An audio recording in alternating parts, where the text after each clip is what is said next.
मार्केटमधनं 2 kilo आवळे आणले होते आणि अर्धा किलो तर आम्हाला खायलाच गेले असतील, 1.5 किलो असतील. तर म्हटलं आवळा कॅन्डी बनवावी. तर सगळ्यात आधी आवळे धुवून घेतले आणि ह्या चाळणीमध्ये वाफलून घेते. ह्याच्या आधी आम्ही पाण्यात उकडूनच घेत होते, पण सगळे न्यूट्रिशन निघूनच जातात तसं बघायला गेलं तर. म्हणून ह्यावेळी ठरवलं की वाफलून घ्यायचे. तर त्या चाळणीमध्ये आवळे ठेवले आणि त्याच्यावर प्लेट झाकली आणि त्याच्यावर खलबत्ता ठेवले. एक 15-20 मिनिटांनी आवळे चांगले शिजले होते. तर आवळ्यातल्या बिया बाजूला काढून घेतल्या. आयुष मला मदत करतो इथं.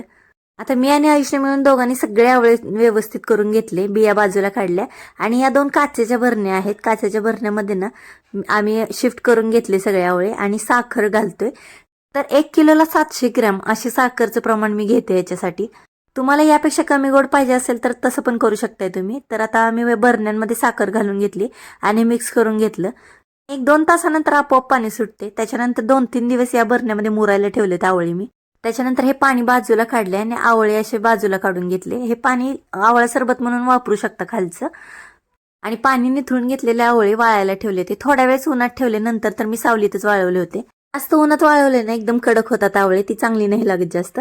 त्याच्यानंतर पिठी साखर मिक्स करून घेतली याच्यावरती. आता 2-3 दिवस आवळा कॅन्डी गॅलरीत सावलीला वाळत होती. म्हटलं येता जाता 1-2 तोंडात टाकली जात होती, त्यामुळे थोडीशी कमी झाली होती. पण टेस्टला एकदम छान झाली होती आवळा कॅन्डी. म्हणलं राहिलेली जी आवळा कॅन्डी आहे ती सगळी काचेच्या बरणीत भरून घेतली. चला भेटूया पुढच्या ब्लॉगमध्ये. बाय.